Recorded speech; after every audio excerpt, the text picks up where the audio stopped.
আসসালামু আলাইকুম। আশা করি সবাই ভালো আছেন। আজকের ভিডিওটা হলো একটু ডিফারেন্ট। আমি একজন প্রবাসী অস্ট্রেলিয়ান বাংলাদেশী।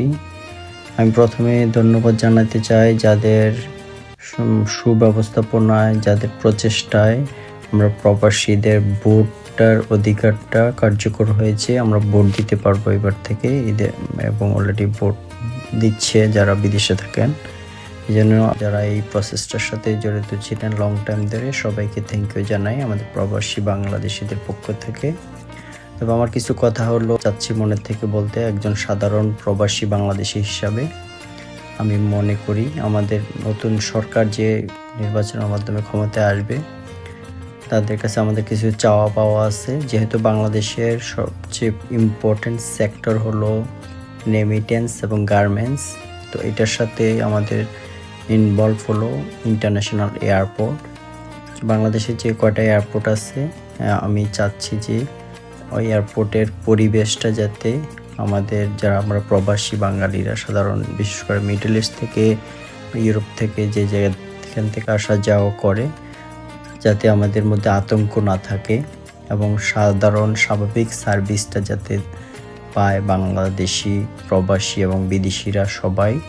যে বাংলাদেশে আমরা যখন ল্যান্ড করি আমাদের যাতে প্রাউড ফিল করতে ইচ্ছা করে, আমরা যাতে আতঙ্কে না থাকি, এই ব্যবস্থাপনাটা ঠিক করবেন নতুন সরকার। ইম্পর্টেন্ট, এটা গুরুত্ব দিয়ে।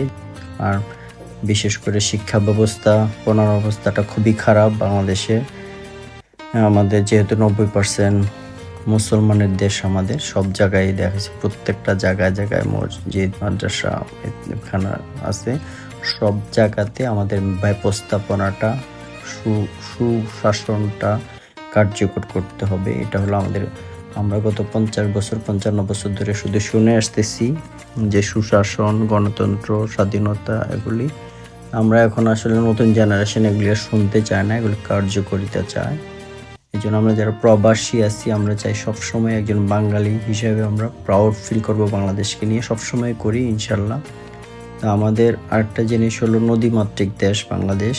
নদী যেগুলি আছে নদীগুলিতে শাসন করা সুন্দরভাবে, কৃষকদের জন্য সুব্যবস্থাপনা তৈরি করা, কৃষকের গুরুত্ব বাড়ানো, কৃষক যে করে তার উপরে গুরুত্ব দেওয়া, ব্যাংকিং খাতকে একদম কার্যকর করা যেগুলি অকার্যকর হয়ে গেছে বিভিন্ন কারণে।